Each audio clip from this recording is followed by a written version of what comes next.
Yesterday I went and bought myself a Pioneer PL-530.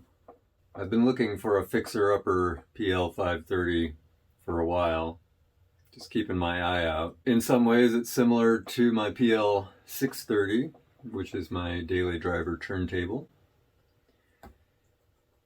but it also has the wood grain, which is nice. This doesn't have a real wood veneer, it has a vinyl veneer. In this case, the vinyl veneer is in pretty good shape, so I may replace it with real wood veneer, I may not. Of course, I only noticed after the fact that there are stress cracks at these hinge points on both the hinges. So that's a bummer. I should have looked more carefully at that. I did check out the automatic mechanism and so on. It doesn't work correctly. I think the more important thing is I checked for play in the bearings and didn't detect any, although I could be wrong about that. It's filthy. I asked the guy how he came up on it, and he said that a friend of his is in real estate and came up on a bunch of stereo gear and asked him if he wanted to resell some of it. He was asking for $300 and I offered him $220 and he accepted that offer. I probably could have gotten him to accept a little less, but I don't know. I felt like that was probably a fair price for this. Given its condition, in top-notch condition, a PL-530 can fetch over $1,000. That's why I was willing to pay that much for something that doesn't work. I shouldn't say it doesn't work, it does spin, but not all the features work and it's filthy and there are cracks. I was hoping I would not have to buy a new dust cover, but I probably will need to buy a new dust cover. I can try using some solvent type cement to at least rebond in those cracks, but that kind of cement isn't going to make the cracks go away. That type of cement also kind of tends to make a mess. You get any little drop of the stuff on the plastic and it melts it. So it tends to be kind of a mess to use. If I'm going to use that solvent cement, then I'll need to get some very fine syringes. The applicator that was provided with the cement is not adequate. You just don't have enough control on how much comes out and when and where. Alright, so I'm just going to do some rough cleaning to start, and I'll check out the manual and look into disassembly and just fixing what needs to be fixed inside. I've already done a little bit of research, so I have some idea about some of the things. For example, I did check the auto return, and it does a thing that is apparently common, so it comes back to right about here, but doesn't come all the way back into the rest. And apparently that is an issue with some disintegrated old foam, so I should be able to replace that with neoprene rubber foam and fix that problem. As for the automatic mechanisms and so on, apparently it's pretty complicated inside. I don't know if it's more complicated than the PL-630, but we'll see.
there's this stuff.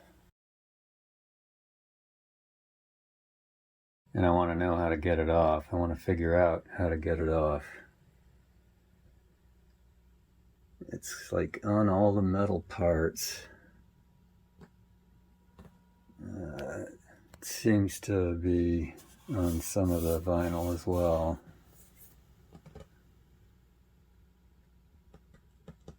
Got a couple of cleaning products here that I'll try. I tried some isopropyl alcohol back here. The isopropyl alcohol had some effect, but it wasn't particularly effective. So I'm going to try some of these cleaning products, see if anything works.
I had modest success with the Mrs. Meyer's cleaner. It's not perfect. You can see there's still some staining, but I also managed to scrub off a little bit of the lettering. I think I might have done that with the toothbrush. So bad idea. This came clean really well, that plate. So this front plate's a bit stubborn. Not sure what to do. I might just use some hard wax and buff it, but I'll leave that for later. I need to clean the platter.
how you gonna run?